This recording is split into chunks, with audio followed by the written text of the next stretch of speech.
सत्ता और संगठन की जो तालमेल की बात कर रहे हैं, ऐसा आमतौर पे होता नहीं है कि सरकार का 3 साल का कार्यकाल हो और सत्ता विरोधी लहर नहीं हो। तो क्या जादू, क्या फॉर्मूला आपने निकाला है?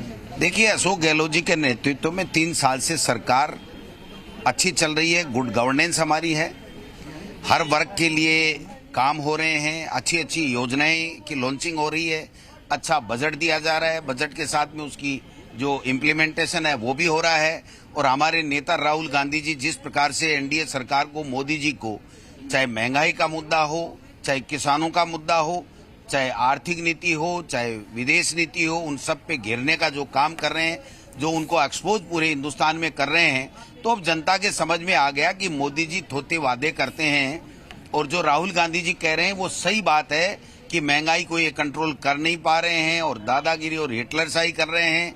एक दूसरे को ये अपने ही नेतृत्व को क्रेज करने में लगे हुए हैं। वहां पर मोदी जी और अमित शाह मिलकर के सबको ठिकाने लगा रहे हैं, यहाँ उनके इशारे के ऊपर पुराने नेताओं को ठिकाने पे लगा रहे हैं। तो ये तो खुद ही आपस में ही लड़ झगड़ के समाप्त हो रही है भारतीय जनता पार्टी। तो आप देखिए कि आरएलपी 2nd नंबर के ऊपर आई है और भारतीय जनता पार्टी 4थे नंबर पर, बल्लभ नंबर में गई है। ऐसी स्थिति हाल के सालों में भाजपा की नहीं देखी है सर। देखिए, अब तो और ज्यादा दुर्गति होगी, क्योंकि इनको जनता से कोई सरोकार नहीं है, जनता के मुद्दों से कोई सरोकार नहीं है। इनको तो अपने आप को मुख्यमंत्री बनने के, मुंगेरी लाल के हसीन सपने देखने हैं। तो जब आदमी बिना सो के 101 होगा 200 की विधानसभा में, तभी तो मुख्यमंत्री बनेगा। ये तो गजेंद्र सिंह जी और ये तो ट्विटर से ही मुख्यमंत्री बनना चाह रहे हैं।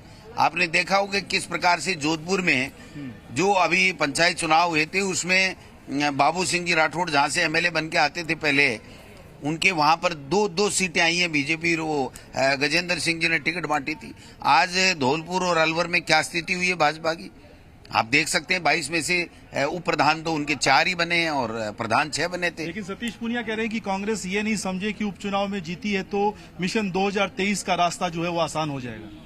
तो सतीश पूनिया जी तो ये कह रहे हैं ना कि तात्कालिक मुद्दों के कारण से हम चुनाव हारे हैं। तो मुद्दे 2 ही हैं कि सरकार की गुड गवर्नेंस, लोकप्रियता, और केंद्र की सरकार की विफलता और महंगाई और किसानों के और बेरोजगारों के मुद्दे। तो ये 2 ही सतीश पूनिया जी बता रहे हैं शायद, या कौन से तात्कालिक मुद्दे थे वो बताएं, या वसुंधरा जी उनकी जो अनबन चल रही है वो तात्कालिक मुद्दा बताना चाहते हैं तो वो बता सकते हैं। लेकिन उन्होंने जो बताया, मैं तो उसी को कोट कर रहा हूं कि उन्होंने कहा तात्कालिक मुद्दों के कारण से यहाँ भाजपा 3रे 4थे पे चलेगी। तो तात्कालिक मुद्दे यही थे कि गुड गवर्नेंस हमारी सरकार की और केंद्र की सरकार की बेरोजगार और जो महंगाई और किसान आदि मुद्दों के ऊपर विफलता। तो ये माने सर, राजस्थान की जनता ने इन 2 सीटों के परिणामों के जरिए केंद्र सरकार को संदेश दिया है। कोई नहीं, अब तक के जो उपचुनाव हुए, जैसे पहले पिछली बार जब सत्ता में बीजेपी थी तब हम जो चुनाव जीते थे उसमें से हम केवल बीजेपी 2 ही जीती थी, हम लोग जीते थे ज्यादा, 6 के लगभग। और अभी सारे हम ही जीत रहे हैं। एक आरएलपी और बीजेपी संयुक्त रूप से हनुमान बेनीवाल जी के वहां नारायण बेनीवाल की सीट जीती है और एक भाजपा किरण महेश्वरी जी वाली सीट जीती है जो 25,000 से जीती हुई 5,000 में। तो आप समझिए ना, कहीं भी आगे नहीं है वो। विपक्ष खाली है। विपक्ष तो खाली क्यों है, विपक्ष की तो मैं खाली की नहीं कहता, लेकिन बीजेपी पूरी तरीके से टूट चुकी है, लड़खड़ा चुकी है और एक तरीके से खत्म होने के कगार के ऊपर है।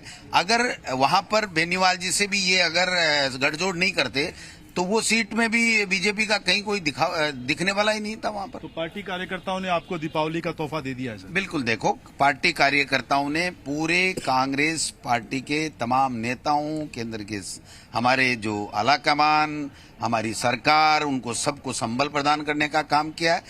उन कार्यकर्ताओं को दीपावली के अवसर पर हम सैल्यूट करते हैं और उन सब के जो सरकार में जो भी उनकी आशाएं और अपेक्षाएं हैं वो खरा उतर रहे हैं। और ज्यादा हम जो ऊर्जा के साथ में उनके लिए काम करेंगे और राजस्थान का विकास करेंगे। आशाएं अपेक्षाएं तो सर वही है कि नियुक्तियां जल्द हों कार्यकर्ताओं की। बिल्कुल, देखिए, आज भी कुछ तोहफा मिलने वाला है। 31,000 की भर्ती आज रिजल्ट निकाला है तो अब भर्ती की प्रक्रिया चालू हो जाएगी, क्योंकि ये तो टेस्ट था, एलिजिबिलिटी टेस्ट था। तो L2 के अंदर भर्ती की प्रक्रिया चालू हो जाएगी। बाकी जो 29,000 के पदों की है वो भी माननीय मुख्यमंत्री जी ने अभी फैसला किया है। आपको प्रेस नोट मिलेगा कि किस तरीके से जो युवा बेरोजगार हैं उनकी और कैसे इंग्लिश स्कूलें और कैसे आगे बढ़े, लोगों की जो अच्छी एजुकेशन उनको मिले, कैसे कैसे फैसले, कई तरह के फैसले आज मुख्यमंत्री जी ने किए हैं। रिटर्न गिफ्ट मिलेगा जल्दी सर? बिल्कुल, क्यों नहीं मिलेगा, 100% मिलेगा, मिल ही रहा है। तभी तो कार्यकर्ता ने मेहनत की है और ज्यादा मिलेगा, और ज्यादा ताकत के साथ काम करेंगे, और ज्यादा ऊर्जा मिले। यही तो मुख्यमंत्री जी कह रहे थे कि भाई अगर आप परिणाम फेवर में दोगे तो अधिकारियों के ऊपर अंकुश लगेगा और हम और अच्छे तरीके से आपके काम कर पाएंगे और प्रदेश का विकास कर पाएंगे। और उन्होंने मुख्यमंत्री जी को और हमारे सब लोगों की बात को माना।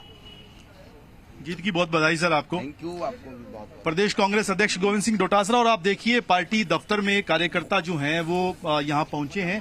एक आदर्श नगर से विधायक जो है रफीक खान, उनके साथ एक बाल कलाकार जो है वो आया है। एक गाना संजय वो सुनाना चाह रहा है, कांग्रेस की जीत को डेडिकेट करना चाह रहा है। आपका नाम क्या है? जी मेरा नाम मोहम्मद फाजिल है। आप सुनाइए इस जीत पे कौन सा गाना जो है वो आप सुनाना चाह रहे हैं? शुरू करें। घायल परिंदा है तू, दिखला दे जिंदा है तू, बाकी है तुझ में हौसला, तेरे जुनू के आगे हम बरपनाही मांगे, कर डाल तू जो फैसला। रूठी तकदीरे तो क्या, टूटी शमशीरें तो क्या। बिल्कुल सुशांत, और एक ब्रेक के लिए जाना पड़ रहा है। बहरहाल साफ तौर पर यह है कि